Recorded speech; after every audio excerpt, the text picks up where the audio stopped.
Being a touring musician, most of our time is spent away from home, and having the pandemic cancel all of our live tours, I've had to find ways to adapt, taking my gigs online, starting up a Patreon, but it's nothing like the connection that you feel at a live gig.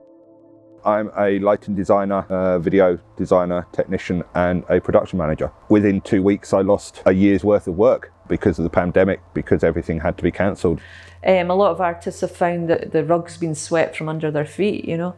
Over 53% of our members weren't getting any kind of government funding, and were having to rely on family, friends or their savings. I think the role of journalism is crucial, and it's one of the things that we've seen during the pandemic how crucial it is, because that dissemination of information, of cold hard facts, is something that people have been relying on hugely. I mean, can you imagine if everybody in the arts went on strike? No television, no cinema, no news, no nothing. I think it would be unimaginably dull.